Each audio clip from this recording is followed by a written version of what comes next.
One of the biggest challenges in workplaces everywhere today is managing stress. In troubled economic times like this, it is so hard to keep your focus and to stay calm. But to be effective, you have to do both those things. I was talking to someone just yesterday who works at an insurance company, and he said, out of the blue, 70 people were let go unexpectedly, unannounced. The only way we knew it was the cubicles started showing up empty. One guy was asked to come to an office while he was eating his oatmeal and then escorted out of the building, never allowed to return to his desk. The oatmeal sat there on his desk all day.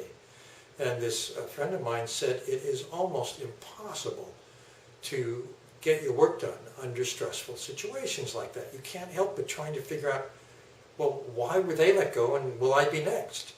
One of the people who was fired had just returned the day before from a high-level executive training.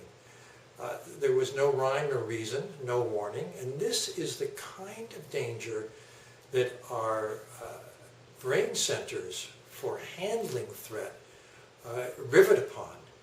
And when this happens, it's almost impossible to keep yourself from fixating on worry, on thinking, well, will it happen to me, and obsessing about it.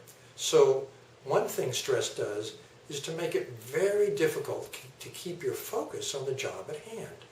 Another thing it does is make it very hard to bring into your mind what's relevant to the job at hand, because memory reshuffles to make whatever is relevant and salient to the threat come to mind immediately. So you find yourself thinking about ways, well, maybe you haven't been making your numbers lately, or you didn't have a good interaction with your boss, or in other words, you bring to mind things that are going to exacerbate those worries, just keep triggering them.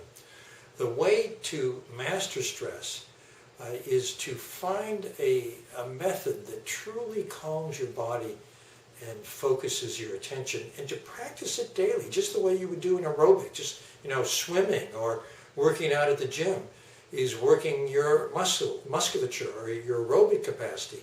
And the more practice you put in, the better it becomes. The same is true with the muscle of attention and the capacity to manage stress and stay calm under pressure, which in today's work life is an absolute given and a must for survival.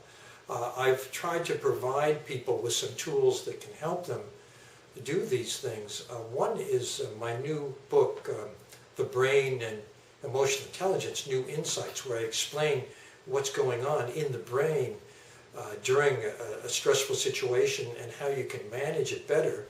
Another tool that I'm providing really for people in HR is a video series on stress and emotional intelligence in the brain.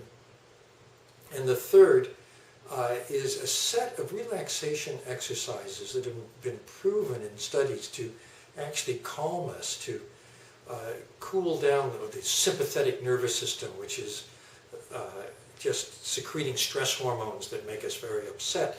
We can manage that stress, but it's very important that you do two things. One is experiment with a range of methods that will help you.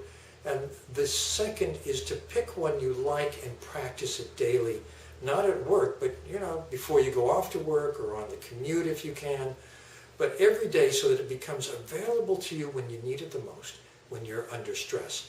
And I've done that in my new audio CD, which is called Relax. And I offer these tools to you. I hope they'll help.